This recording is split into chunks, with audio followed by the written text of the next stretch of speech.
Hello student, बाल मंदिर के यूट्यूब चैनल पर आपका स्वागत है। आज हम स्टडी करेंगे क्लास 12th में परिसंचरण तंत्र के बारे में। और क्लास 12th के जो परिसंचरण तंत्र है उसमें हमने सबसे पहले देख लिया था रुधिर और रुधिर के कार्य कौन कौन से होते हैं। यानी रुधिर का कंपोजिशन देख लिया था, उसके बाद रुधिर के कार्य देख लिए थे। अब हम देखेंगे रुधिर ग्रुप के बारे में, समूह के बारे में। तो ध्यान दीजिए, रुधिर समूह होते हैं उसकी खोज सबसे पहले की थी वो किस वैज्ञानिक ने की थी? तो आप ध्यान देंगे कार्ल लैंडस्टीनर ने इसकी खोज की थी। तो रुधिर समूह की खोज है वो किसके द्वारा की गई थी? सबसे पहले कार्ल लैंडस्टीनर द्वारा रुधिर समूह की खोज की गई थी, इसके बारे में बताया गया था। ध्यान दीजिए, रुधिर समूह होते हैं उसमें आप देखेंगे कि रुधिर समूह होता है वो किस प्रकार से होता है। तो आप देखेंगे कि जो हमारे शरीर के अंदर आरबीसी उपस्थित होती हैं उन आरबीसी की सतह पर जो एंटीजन उपस्थित होता है और प्लाज्मा के अंदर एंटीबॉडी उपस्थित होती हैं। यानी आरबीसी होगी, उस आरबीसी की सतह पर क्या उपस्थित होते हैं? तो सतह पर एंटीबॉडीज एंटीजन उपस्थित होता है। सतह पर क्या उपस्थित होगा? एंटीजन उपस्थित होता है, जो कि एक प्रकार का आपको जानते हैं ग्लाइकोप्रोटीन से बना हुआ होता है। और आप ध्यान देंगे तो प्लाज्मा के अंदर क्या उपस्थित होता है? प्लाज्मा होगा, उसके अंदर एंटीजन उपस्थित होते हैं। प्लाज्मा के अंदर क्या एंटीबॉडी उपस्थित होती हैं। तो इस प्रकार से एंटीबॉडी उपस्थित होती हैं या एंटीबॉडी उपस्थित होती हैं। तो प्लाज्मा में एंटीबॉडी और आरबीसी की सतह पर एंटीजन उपस्थित होते हैं। और इनकी उपस्थिति के आधार पर रुधिर समूह होते हैं वो दो प्रकार के होते हैं। तो रुधिर समूह होंगे वो कितने प्रकार के होते हैं? दो प्रकार के रुधिर समूह जंतुओं के अंदर, यहाँ देखें मानव के अंदर देखे जाते हैं। मानव में दो प्रकार के रुधिर समूह देखे जाते हैं या रुधिर तंत्र देखे जाते हैं। एक पहला तंत्र होता है जिसे हम क्या कहते हैं? एबीओ तंत्र कहा जाता है। तो जंतुओं के अंदर या मानव में कितने प्रकार के तंत्र देखे जाते हैं?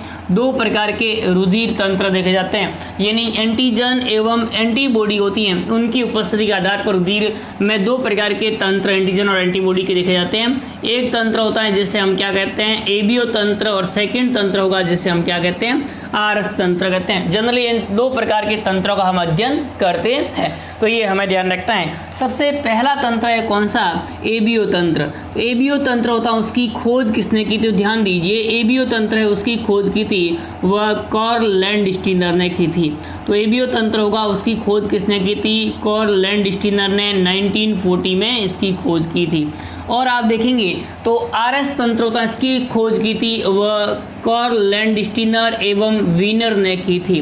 तो इसकी खोज किसने की? एबीओ तंत्र की तो कार्ल लैंडस्टीनर केवल ने की थी, जबकि आप देखेंगे कि आरएस तंत्र होता है उसकी खोज रिचर्ड्स बंदर में किसने की थी? तो आपको जानना है वीनर एवं स्टीनर ने की थी। यानी कार्ल लैंडस्टीनर और आप देखेंगे कार्ल लैंडस्टीनर के अतिरिक्त वीनर, इन दोनों ने इनकी खोज की थी 1940 में। तो ये हमें ध्यान रखना, दो प्रकार के तंत्र हम अध्ययन करते हैं। सबसे पहला तंत्र हम देखेंगे वो कौन सा तंत्र? एबीओ तंत्र। देखिए एबीओ तंत्र में आपको क्या ध्यान रखना है कि जो आरबीसी होती हैं उन आरबीसी की सतह पर, यानी आरबीसी होगी उनकी सतह पर क्या पाए जाते हैं? एंटीजन उपस्थित होते हैं। आरबीसी की सतह पर क्या उपस्थित होते हैं? एंटीजन उपस्थित होते हैं। तो इस प्रकार से ये आरबीसी है और इन आरबीसी की सतह पर क्या उपस्थित होगा? तो आरबीसी की सतह होती है उस पर आरबीसी की सतह पर एंटीजन उपस्थित होते हैं। तो आरबीसी होगी उनकी सतह पर एंटीजन उपस्थित होते हैं। और एंटीजन होते हैं उसमें आप देखेंगे कि जो आरबीसी की सतह पर अगर एंटीजन है वह ए एंटीजन है तो रुधिर ग्रुप कौन सा होगा? ए समूह होता है। तो रुधिर समूह कौन सा होगा? ए समूह होता है। तो ये रुधिर समूह होगा उसे हम ए कहेंगे। इसी प्रकार से जो है वो आरबीसी, ये जो एंटीजन होता है वो किससे बना होता है? तो ग्लाइकोप्रोटीन से बना हुआ होता है। तो ये ग्लाइकोप्रोटीन से निर्मित होता है और ये अगर ए है तो उसे हम रुधिर समूह को ए कहेंगे। और एंटीजन होता है वो कौन सा होता है? आप देखेंगे बी, और एंटीजन बी होता है तो इस प्रकार का होगा तो उसे हम क्या कहेंगे? तो आपको देखना रुधिर समूह बी कहा जाता है। तो इस प्रकार का रुधिर समूह होगा, उस रुधिर समूह को हम किस नाम से जाना जाता है? बी ग्रुप के नाम से जाना जाता है, बी समूह के नाम से जाना जाता है। यदि आप ध्यान देंगे तो आरबीसी की सतह पर ये दोनों एंटीजन उपस्थित होते हैं, ए भी उपस्थित होता है और साथ में कौन सा उपस्थित होता है, बी भी उपस्थित होता है। तो इस प्रकार की परिस्थिति होगी, ए भी उपस्थित होता है और साथ में कौन सा उपस्थित होता है, बी, यानी एंटीजन ए और एंटीजन बी दोनों उपस्थित होते हैं। तो इस प्रकार की परिस्थितियों को, उस रुधिर समूह को हम क्या कहेंगे, ए बी समूह कहा जाता है। इस प्रकार के रुधिर समूह को हम किस नाम से जानते हैं, ए बी रुधिर समूह के नाम से जानते हैं। यदि आप ध्यान देंगे कोई एंटीजन उपस्थित नहीं होता है, एंटीजन एब्सेंट होता है, तो इस प्रकार का रुधिर समूह होगा, उसे हम क्या कहेंगे, ओ के नाम से जाना जाता है। तो ये हमें ध्यान रखना है कि एबीओ तंत्र के अनुसार आरबीसी की सतह पर एंटीजन उपस्थित होते हैं, जिन्हें हम क्या कहते हैं, ये ग्लाइकोप्रोटीन से बने होते हैं, जिसे ग्लूटिनोजन भी कहा जाता है। तो इसे हम क्या कहेंगे, ग्लूटिनोजन के नाम से भी जाना जाता है। जबकि आप ध्यान देंगे तो आपको ध्यान रखना है, जो इनके अंदर पार्श्व में जो प्लाज्मा होता है, यानी इसके पार्श्व में कौन सा भाग होगा, प्लाज्मा, और उस प्लाज्मा के अंदर क्या उपस्थित होती है, एंटीबॉडी उपस्थित होती है। यानी प्लाज्मा है, उस प्लाज्मा के अंदर क्या उपस्थित होगा, तो प्लाज्मा होता है, उसके अंदर एंटीबॉडी उपस्थित होती है। तो प्लाज्मा के अंदर कौन सी एंटीबॉडी उपस्थित होगी, किस प्रकार से होती है, तो ये प्लाज्मा होगा और उसमें प्लाज्मा में क्या उपस्थित होती है, एंटीबॉडी। देखिए यहाँ पर एंटीजन कौन सा, ए है, तो एंटीजन ए होगा, तो इस प्रकार के एंटीजन ए होने समान एंटीबॉडी नहीं होगी, यानी यहाँ पर एंटीबॉडी होगी, वो एंटीबॉडी ए नहीं होगी। ए एंटीबॉडी होगी तो आपको ध्यान रखना है कि एंटीजन ए एवं एंटीबॉडी ए होगी, उसके मध्य क्या हो जाएगा, समूहन हो जाएगा, यानी उनके मध्य एंटीजन एंटीबॉडी पारस्परिक क्रिया हो जाएगी, यानी दोनों आपस में क्या हो जाएंगे, भिड़ जाएंगे, मुकाबला हो जाएगा, और दोनों की भिड़ंत होने के फलस्वरूप क्या होगा, तो दोनों की भिड़ंत होने के फलस्वरूप ब्लड है, आरबीसी है, वो नष्ट हो जाएगी, आरबीसी होगी वह गुच्छे बना लेगी, और आरबीसी गुच्छे बनाने के फलस्वरूप जो प्रक्रिया होती है उसे हम क्या कहते हैं, एग्लूटिनोजन्स, या जिसे हम क्या कहेंगे, रक्त समूहन कहा जाता है। तो इस प्रकार से रक्त समूहन की प्रक्रिया हो जाती है। तो इसमें एंटीजन होता है ए, उसमें एंटीजन ए होगा, उसके विरुद्ध एंटीबॉडी ए नहीं होगी। तो इसमें कौन सी एंटीबॉडी हो सकती है, एंटीबॉडी बी हो सकती है, क्योंकि एंटीबॉडी बी दूसरा रुधिर समूह है, तो उसको पहचानने के लिए इसमें कौन सी हो जाएगी, एंटीबॉडी बी उपस्थित होती है। इसी प्रकार से आप देखेंगे कि जिसमें एंटीजन बी उपस्थित है, उसके अंदर आप देखेंगे तो जो एंटीजन बी उपस्थित होता है उसके अंदर एंटीबॉडी कौन सी उपस्थित होगी, ए एंटीबॉडी उपस्थित होती है। अब देखिए यहाँ पर दोनों एंटीजन उपस्थित है, एंटीजन ए भी उपस्थित है और एंटीजन बी उपस्थित है, तो इसमें कोई एंटीबॉडी होगी क्या, नहीं होगी। यदि एंटीबॉडी ए होगी तो भी आपको ध्यान रखना है क्या हो जाएगा, समूहन हो जाएगा, और आपको ध्यान रखना है एंटीजन बी उपस्थित होगा तो भी क्या हो जाएगा, समूहन हो जाएगा। तो एंटीबॉडी कोई भी नहीं होगी। यहाँ पर एंटीबॉडी होती है वो क्या होती है, एब्सेंट होती है, नो एंटीबॉडी, यानी यहाँ पर कोई एंटीबॉडी नहीं उपस्थित होती है। यहाँ आप देखेंगे तो एंटीबॉडी कौन सी उपस्थित होगी, यहाँ पर कोई एंटीजन है ही नहीं, तो दोनों हो सकती है, एंटीजन ए भी उपस्थित हो सकता है एंटीबॉडी, या एंटीबॉडी बी भी उपस्थित हो सकती है। तो एंटीबॉडी बी और ए दोनों उपस्थित होती हैं, वह रुधिर समूह ओ वाले व्यक्तियों में उपस्थित होती हैं। तो इस प्रकार से हमें ध्यान रखना है कि एबीओ तंत्र के अनुसार रुधिर के अंदर दो प्रकार की एंटीजन पाए जाते हैं, एंटीजन ए एवं बी। एंटीजन ए एवं बी के आधार पर रुधिर समूह होते हैं, उनको वर्गीकृत किया गया है। एंटीजन होते हैं वे ग्लाइकोप्रोटीन से निर्मित होते हैं, जबकि एंटीबॉडी होती है वो ग्लोब्यूलिन प्रोटीन से निर्मित होती हैं। तो इस प्रकार से किससे बनी होगी, ग्लोब्यूलिन प्रोटीन से निर्मित होती है, और ये किसके अंदर उपस्थित होती है, प्लाज्मा में। तो एंटीबॉडी कहाँ पर उपस्थित होती है, प्लाज्मा में, जबकि एंटीजन कहाँ पर उपस्थित होता है, रक्ताणु या आरबीसी की सतह पर उपस्थित होता है। तो आरबीसी की सतह पर एंटीजन उपस्थित होगा, जबकि आप ध्यान देंगे तो प्लाज्मा के अंदर क्या उपस्थित होता है, एंटीबॉडी उपस्थित होती हैं, और एंटीबॉडी होती हैं वो हमें इस प्रकार से ध्यान रखना है। इसी प्रकार से यहाँ देखेंगे आप आरएस तंत्र के अंदर, तो आरएस तंत्र में भी आप ध्यान देंगे तो आरएस तंत्र के अंदर भी आप क्या ध्यान रखेंगे कि इसके अंदर जो एंटीजन होती हैं वह एंटीजन किसकी सतह पर उपस्थित होगा, आरबीसी की सतह पर एंटीजन उपस्थित होता है, और आरबीसी होगी उनकी सतह पर जो एंटीजन उपस्थित होता है वो कौन सा उपस्थित होता है, तो आपको ध्यान रखना है आरएस एंटीजन उपस्थित होता है। कौन सा एंटीजन उपस्थित होगा, RS एंटीजन उपस्थित होता है। तो इस प्रकार का होगा जिसमें RS एंटीजन उपस्थित होता है उसे हम क्या कहते हैं, RS पॉजिटिव कहा जाता है। वे व्यक्ति जिसमें RS एंटीजन उपस्थित होगा उसे RS पॉजिटिव के नाम से जाना जाता है। अगर ये एंटीजन है वह RS एंटीजन अनुपस्थित होता है, उपस्थित नहीं होता है, यानी RS एंटीजन होगा वह एब्सेंट होता है, उपस्थित नहीं होता है, तो इस प्रकार की परिस्थिति होगी जहाँ पर RS एंटीजन होता है वह नहीं उपस्थित होता है, तो इस प्रकार के व्यक्ति होंगे उन्हें हम क्या कहेंगे, RS नेगेटिव के नाम से जाना जाता है। तो जिसमें RS एंटीजन उपस्थित होगा उसे RS पॉजिटिव कहेंगे, जिसमें उपस्थित नहीं होगा उसे हम क्या कहेंगे, RS एंटीजन नेगेटिव कहा जाता है। और आप देखेंगे कि इसमें प्लाज्मा के अंदर एंटीबॉडी कौन सी उपस्थित होती है, तो RS पॉजिटिव है तो इसमें एंटीजन RS है, तो मतलब एंटीबॉडी होगी वह RS उपस्थित होगी क्या, इसमें एंटीबॉडी RS उपस्थित होगी, नहीं उपस्थित होगी। पर यहाँ आप ध्यान देंगे तो यहाँ इस अनुसार तो होनी चाहिए, पर जो RS तंत्र होता है उसके अंदर एंटीजन RS होगा वह इसमें भी उपस्थित नहीं होगा। तो एंटीजन होता है वह प्राकृतिक रूप से, नेचुरल रूप से कोई भी एंटीबॉडी होगी वह RS के विरुद्ध प्लाज्मा के अंदर नहीं पाई जाती है। प्राकृतिक रूप से प्लाज्मा में RS के विरुद्ध, RS एंटीजन के विरुद्ध कोई भी एंटीजन उपस्थित नहीं होती है। तो ये हमें इस प्रकार से ध्यान रखना है। तो इस प्रकार से जो रुधिर समूह होता है वह एबीओ तंत्र के अनुसार कितने प्रकार के होते हैं, 4 प्रकार के रुधिर समूह उपस्थित होते हैं, A, B, AB और O। जबकि RS तंत्र के अनुसार एंटीजन उपस्थित होगा तो उसे RS पॉजिटिव कहेंगे और उसे नेगेटिव कहेंगे। तो इस प्रकार से कुल रुधिर समूह कितने प्रकार के बन जाएंगे, A पॉजिटिव और A नेगेटिव, इसी प्रकार से B पॉजिटिव और B नेगेटिव, और AB पॉजिटिव और AB नेगेटिव, O पॉजिटिव और O नेगेटिव। तो कुल रुधिर समूह हो जाएंगे वो कितने हो जाएंगे, 8 प्रकार के हो जाएंगे। यानी जिसमें RS एंटीजन उपस्थित होगा तो उसे हम RS एंटीजन उपस्थित होने के कारण से A पॉजिटिव कहेंगे। अगर RS एंटीजन अनुपस्थित है तो उसे हम क्या कहेंगे, नेगेटिव कहा जाता है। तो ये हमें 2 प्रकार के रुधिर समूहों के बारे में पढ़ना है। सबसे पहले हम ध्यान देंगे किसके बारे में, एबीओ तंत्र के अनुसार। तो आप देखेंगे कि एबीओ तंत्र होता है उसके अनुसार, एबीओ तंत्र के अनुसार,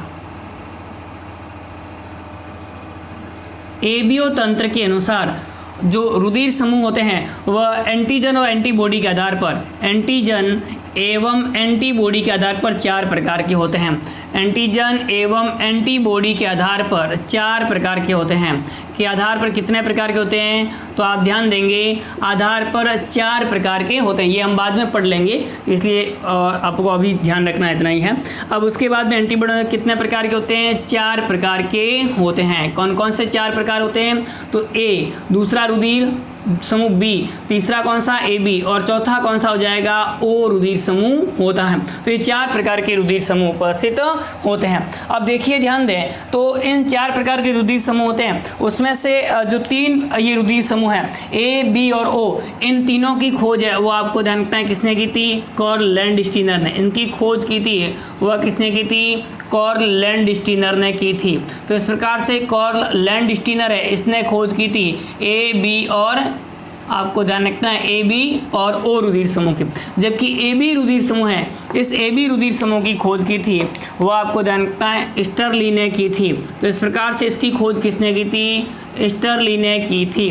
तो इस प्रकार से जो मार्सेलो एवं स्टर्ली ने खोज की थी वह किस, AB रुधिर समूह की थी। तो AB रुधिर समूह का उसकी खोज किसके द्वारा की गई है, तो आपको ध्यान रखना है स्टर्ली एवं कोस्टेलो द्वारा की गई है। तो स्टर्ली एवं डी कोस्टेले द्वारा की गई है। तो डी कोस्टेले एवं स्टर्ली है उनके द्वारा आपको ध्यान रखना AB रक्त समूह की खोज की गई है। अब देखिए इस में से आप देखेंगे ये चारों प्रकार के रुधिर समूह A, B, AB और O होते हैं। उनमें आप देखेंगे किसमें कौन से रुधिर समूह का दान किया जा सकता है, तो उसको हम एक चार्ट से समझ लेते हैं कि किस व्यक्ति में किस प्रकार से रुधिर समूह का दान किया जा सकता है। तो ये हमें ध्यान रखना है, क्योंकि आप ध्यान देंगे तो जब एक व्यक्ति में भिन्न रुधिर समूह का रुधिर अगर दान कर दिया जाता है तो उनमें जो आरबीसी होगी उन आरबीसी में आपस में गुच्छे बन जाते हैं और आरबीसी में गुच्छे बनने के कारण से उस व्यक्ति है वह व्यक्ति में रक्त समूहन की प्रक्रिया हो जाएगी और रक्त समूहन की प्रक्रिया होने के कारण से वह व्यक्ति की डेथ हो जाती है। तो हम देखते हैं सबसे पहले क्रम संख्या और क्रम संख्या के बाद में रुधिर समूह कौन कौन से होते हैं। तो रुधिर समूह के बारे में देखेंगे और उसके बाद में हमें ध्यान रखना है रुधिर समूह के बाद में वह कौन सा एंटीजन उपस्थित होता है, उस रुधिर समूह में कौन सा एंटीजन उपस्थित होता है और उसके बाद में हम देखेंगे कौन सी एंटीबॉडी उपस्थित होती है, प्रतिरक्षी कौन सी उपस्थित होती है। तो ये प्रतिरक्षी कौन सी उपस्थित होती है, प्रतिजन कौन सा उपस्थित होता है। फिर उसके बाद में यह किसे रुधिर दे सकता है और किसे रुधिर ले सकता है। तो दे सकता है वो किसे दे सकता है, यानी ये रक्त किसे रुधिर दे सकता है और किसे ले सकता है ये भी हमें ध्यान रखना है। तो किसे दे सकता है और किसे ले सकता है। फिर उसके बाद में आप देखेंगे भारत में कितने प्रतिशत लोगों में, भारत में प्रतिशत कितने लोगों में कौन सा रुधिर समूह उपस्थित होता है, ये भी हमें ध्यान रखना है। तो ध्यान दीजिए पहला रुधिर समूह है वो कौन सा है, तो आपको देखकर रुधिर समूह ए है। कौन सा रुधिर समूह ए, तो एंटीजन कौन सा होगा, जो रुधिर समूह वही एंटीजन होगा, तो एंटीजन ए होगा। तो एंटीबॉडी कौन सी होगी, ध्यान दीजिए एंटीबॉडी ए नहीं होगी तो कौन सी हो जाएगी एंटीबॉडी, तो एंटीबॉडी बी उपस्थित होती है। तो एंटीबॉडी बी उपस्थित होती है। अब यह व्यक्ति होगा वो किन व्यक्तियों को रुधिर दे सकता है और किन व्यक्तियों से रुधिर ले सकता है। तो दे किसको सकता है, तो ये आपको ध्यान रखना ए को दे सकता है और किसको दे सकता है, तो आपको ध्यान रखना ए बी को दे सकता है। और किस किस से रुधिर ले सकता है, तो ये खुद आपको रखना ए से ले सकता है और आपको रखना है ओ से ले सकता है, क्योंकि ओ में कोई भी प्रकार का एंटीजन उपस्थित नहीं होता है। तो ये हमें ध्यान रखना है। दूसरा व्यक्ति होगा वो कौन सा है, बी, और बी होगा उसमें आप ध्यान देंगे कौन सा एंटीजन उपस्थित होता है, एंटीजन बी उपस्थित होता है। और बी एंटीजन होगा तो एंटीबॉडी कौन सी उपस्थित होगी इसमें, तो एंटीबॉडी होती है वह ए उपस्थित होती हैं। ये रुधिर किसको दे सकता है, तो आप ध्यान देंगे बी को दे सकता है और किसको दे सकता है, ए बी को, क्योंकि ए बी में कोई भी एंटीबॉडी है ही नहीं तो कोई भी एंटीजन होगा उसका कोई फर्क नहीं पड़ता है। तो ये बी को और किसको दे सकता है, ए बी को। ले किस से सकता है, तो आप क्या ध्यान देंगे ये ओ और किससे ले सकता है, तो आपको ध्यान रखना बी से ले सकता है, तो बी एवं ओ से ले सकता है। फिर उसके बाद में तीसरा रुधिर समूह है वो कौन सा है, ए बी रुधिर समूह। ए बी रुधिर समूह में आपको क्या ध्यान रखना है, इस प्रकार का रुधिर समूह होता है उसके अंदर एंटीजन कौन से उपस्थित होते हैं, तो एंटीजन ए भी उपस्थित होता है और साथ में कौन सा उपस्थित होता है, बी भी उपस्थित होता है। दोनों एंटीजन है तो एंटीबॉडी इसमें कोई भी एंटीजन उपस्थित, आपको ध्यान रखना दोनों एंटीजन उपस्थित होते हैं, ए भी उपस्थित होता है और साथ में कौन सा उपस्थित होता है, बी उपस्थित होता है। जबकि आप ध्यान देंगे इसमें कोई भी एंटीबॉडी उपस्थित नहीं होती है। और इस कारण से जो ए बी रुधिर समूह है वो किन किन को रुधिर दे सकता है, तो ये केवल ए बी को ही दे सकता है, क्योंकि दोनों एंटीजन उपस्थित है। यदि ए को देगा तो भी क्या हो जाएगा, समूहन हो जाएगा, और बी को देगा तो भी क्या हो जाएगा, समूहन, क्योंकि दोनों इनके पास क्या उपस्थित है, ये एंटीजन उपस्थित है। तो ये हमें ध्यान रखना है। और इसमें आप देखेंगे तो इसके विरुद्ध क्या बन जाएगी, एंटीबॉडी बन जाएगी, और एंटीबॉडी बनने के कारण से व्यक्ति की क्या हो जाएगी, डेथ हो जाती है। तो ये इस प्रकार से हमें ध्यान रखना है कि ए बी रुधिर समूह वाला है वो किसको दे सकता है, केवल ए बी को ही रुधिर दे सकता है। ले किससे सकता है, तो ये ले सभी से सकता है, क्योंकि इसके पास कोई भी एंटीबॉडी है ही नहीं। एंटीबॉडी नहीं होने के कारण से कोई भी एंटीबॉडी नहीं बनेगी तो कोई भी एंटीजन होगा उससे कोई फर्क नहीं पड़ेगा। तो इस प्रकार से ये ओ से ले सकता है, ए से ले सकता है, बी से ले सकता है और किससे ले सकता है, ए बी से ले सकता है। तो ये ले सकता है यानी सावित्री ग्राही है वो कौन सा होगा, ए बी होता है। चौथा आप ध्यान देंगे रुधिर समूह कौन सा उपस्थित होता है, ओ, और ओ रुधिर समूह होता है उसके अंदर कोई भी एंटीजन उपस्थित नहीं होता है। एंटीबॉडी कौन कौन सी उपस्थित होती है, तो इसमें एंटीबॉडी होगी वो आपको देखता है ए भी उपस्थित होती है और साथ में कौन से उपस्थित होती है, बी भी उपस्थित होती हैं। ये किन किन को रुधिर दे सकता है, तो इसके अंदर कोई भी एंटीजन है ही नहीं तो विरोध करने वाला कोई नहीं होगा, इसके विरुद्ध कोई एंटीबॉडी बनेगी नहीं। तो इस प्रकार से ये आपको ध्यान रखना है किसको रुधिर दे सकता है, तो आपको ए को भी दे सकता है, बी को भी दे सकता है, ओ को भी दे सकता है और ए बी को भी दे सकता है। तो इस सभी को रुधिर दे सकता है, सावित्रिक दाता हो जाता है, ये हमें ध्यान रखना है। अब उसके बाद में देखिए यहाँ पर ये रुधिर किससे ले सकता है, तो केवल किससे ले सकता है, ओ से ही ले सकता है। ओ रुधिर समूह वाला व्यक्ति केवल ओ से ले सकता है, क्योंकि ओ रुधिर समूह होता है वो दूसरे किसी से लेगा तो एंटीबॉडी के विरुद्ध एंटीजन बन जाएंगे और एंटीबॉडी बनने के कारण से उस व्यक्ति की क्या हो जाएगी, डेथ हो जाएगी। तो ये इस प्रकार से हमें ध्यान रखना है। कोई भी दूसरा रुधिर लेगा तो एंटीजन ए आएगा और एंटीजन ए होगा उसके विरुद्ध एंटीबॉडी बन जाएगी और एंटीबॉडी बनने के कारण से व्यक्ति की डेथ हो जाती है। यानी इनमें एनीमिया हो जाता है, रक्त की कमी हो जाती है, आरबीसी नष्ट हो जाती है, समूहन हो जाते हैं, जिसके कारण से जो है वो व्यक्ति की डेथ हो सकती है। अब देखिए कितने प्रतिशत लोगों में कौन सा रुधिर समूह ए रुधिर समूह होता है, वो आपको देखना है 23.5% लोगों में होता है। तो भारत में 23.5% लोगों में कौन सा रुधिर समूह ए रुधिर समूह उपस्थित होता है। बी रुधिर समूह की बात करें तो ये 34.5% उपस्थित होता है। जबकि आप देखेंगे ए बी रुधिर समूह होता है, यह ए बी रुधिर समूह भारत में 7.5% लोगों में उपस्थित होता है। और ओ रुधिर समूह की बात करें तो ये कितने प्रतिशत उपस्थित होता है, 34.5% उपस्थित होता है। तो ये इस प्रकार से हमें ध्यान रखना है कि मनुष्य में कौन से रुधिर समूह उपस्थित होते हैं और इन रुधिर समूहों में कितने प्रतिशत उपस्थित होते हैं, एंटीजन कौन सा उपस्थित होता है। बेसिक सा ध्यान रखना है, एंटीजन उपस्थित होगा, उसी आधार पर हम क्या कर सकते हैं, रुधिर समूहों का ज्ञात किया जा सकता है। एक बार ध्यान दीजिए वापस से, हमें केवल एबीओ समूह के बारे में ध्यान रखना, ये मैं अलग से पढ़ाऊंगा आरएस तंत्र के बारे में। तो पहला ध्यान दें एबीओ तंत्र है, यानी रुधिर समूह होते हैं, उसमें आप देखेंगे तो रुधिर समूह की खोज कार्ल लैंडस्टर ने की थी। और आरबीसी की सतह पर एंटीजन उपस्थित होते हैं, और एंटीजन होते हैं, ये एंटीजन हो गए, उसे हम क्या कहते हैं, ग्लूटिनोजन के नाम से भी जाना जाता है। और इसके विपरीत जो प्लाज्मा है उसके अंदर एंटीबॉडी का निर्माण होता है, और एंटीबॉडी को ग्लूटिनिन के नाम से भी जाना जाता है। और इस प्रकार से एंटीजन और एंटीबॉडी की उपस्थिति के आधार पर दो प्रकार के तंत्र देखे जाते हैं, एबीओ तंत्र और आरएस तंत्र। पहला हम एबीओ तंत्र के बारे में देखेंगे। एबीओ तंत्र की खोज कार्ल लैंडस्टर ने की थी। और एबीओ तंत्र होता है उस बारे में आप देखेंगे तो एबीओ तंत्र होता है, उसमें दो प्रकार के एंटीजन उपस्थित, एंटीजन ए और एंटीजन बी उपस्थित होता है। एंटीजन जिसमें ए उपस्थित होता है रुधिर समूह कौन सा, ए होगा। जिसमें एंटीजन बी उपस्थित होगा रुधिर समूह बी। दोनों एंटीजन उपस्थित होते हैं ए बी, और जिसमें एंटीजन उपस्थित है ओ रुधिर समूह उपस्थित होता है। अब एंटीजन ए उपस्थित होगा आरबीसी की सतह पर, तो उसमें प्लाज्मा में एंटीबॉडी कौन सी उपस्थित होगी, एंटीबॉडी बी उपस्थित होती है। इसी प्रकार से आप देखेंगे कि आरबीसी की सतह पर एंटीजन है वो बी उपस्थित है, तो एंटीबॉडी कौन सी उपस्थित होगी, एंटीबॉडी ए उपस्थित होती है।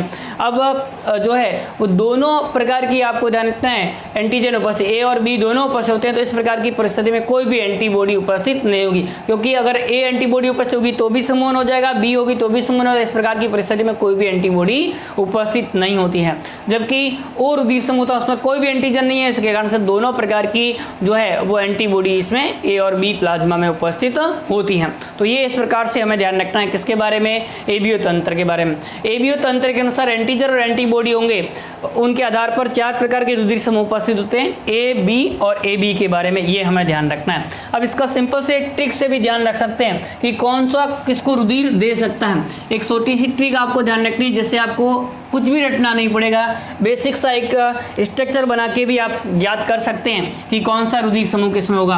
ओ यानी यह आपको देखता है सब जगह फैला हुआ है, ओ है वो सब जगह फैला हुआ है, ये हमें ध्यान रखना है। और वो होगा वह सावित्रिक दाता है और सब जगह फैला होता है, ये हमें ध्यान रखना है। और रुधिर समूह कौन कौन से हो जाएंगे, ए बी, और आपको ध्यान रखना है कौन सा हो जाएगा, ए, और कौन सा हो जाएगा, बी। तो ये हमें इस प्रकार से ध्यान रखना है। तो ये इस प्रकार से जो है वो रुधिर समूह के बारे में आपको ध्यान रखना है। अब देखिए ये किस किस को दे सकता है, एक तो आपको ध्यान का खुद से ले सकता है, तो ये हमें ध्यान रखना एक। दूसरा ये किससे ले सकता है, ए बी, तो ए बी बी से भी ले सकता है और ए से भी ले सकता है, और ये आपको ध्यान रखना है। तो इस प्रकार से ओ केवल किससे, ओ से ले सकता है, बी ओ और बी से ले सकता है, ए बी चारों से ले सकता है, जबकि ए तो आपको ओ और किससे ले सकता है, खुद ए से ले सकता है, ओ और ए से। तो ये रुधिर ले सकता है, उसकी आप ट्रिक ध्यान रख सकते हैं, जिससे आसानी से आपको क्या हो जाएगा, याद हो जाएगा कि कौन सा रुधिर समूह किस समूह को दिया जा सकता है। तो ये इस प्रकार से हमें ध्यान रखना है किसके बारे में, रुधिर समूह होते हैं उनके बारे में। यदि किसी व्यक्ति में समान रुधिर समूह वाले व्यक्ति का किसी दूसरे दूसरे समूह वाले रुधिर आदान कर दिया जाए, यानी एक रुधिर समूह वाले व्यक्ति को किसी दूसरे रुधिर समूह वाले व्यक्ति का रुधिर दान कर दिया जाए, उस प्रकार की परिस्थिति में क्या हो जाएगा, आरबीसी होगी वह एंटीजन एंटीबॉडी पारस्परिक क्रिया के कारण से गुच्छे बना लेगी। इस प्रक्रिया को हम क्या कहते हैं, तो आपको रक्त समूहन कहा जाता है। अब उसके बाद देखिए कौन सा रुधिर समूह सार्वत्रिक दाता है, तो ओ रुधिर समूह सार्वत्रिक दाता, क्योंकि इसमें कोई भी एंटीजन उपस्थित नहीं होता है। कौन सा रुधिर समूह सार्वत्रिक ग्राही है, तो आप क्या ध्यान देंगे, ए बी रुधिर समूह सार्वत्रिक ग्राही होता है, क्योंकि इसमें कोई भी एंटीबॉडी उपस्थित नहीं होती है। अब देखो इसमें एक और सवाल आपको आरएस तंत्र को साथ में जोड़ करके पूछा जा सकता है कि निम्न में से कौन सा रुधिर समूह है वह सार्वत्रिक दाता है, तो ए बी, ओ पॉजिटिव या ओ नेगेटिव। तो उसमें आपको क्या ध्यान रखना, ओ नेगेटिव, क्योंकि उसमें कोई भी एंटीजन उपस्थित नहीं होता है। तो कोई भी एंटीजन उपस्थित नहीं होगा तो वो क्या हो जाएगा, सार्वत्रिक दाता। तो ओ पॉजिटिव और नेगेटिव दोनों दिए हो उस प्रकार की परिस्थिति में हमें क्या ध्यान रखना है कि ओ नेगेटिव होता है वह कैसा होता है, तो आपको ध्यान रखना है सार्वत्रिक दाता होगा। तो ये तो था किसके बारे में, रुधिर समूह एबीओ तंत्र के बारे में।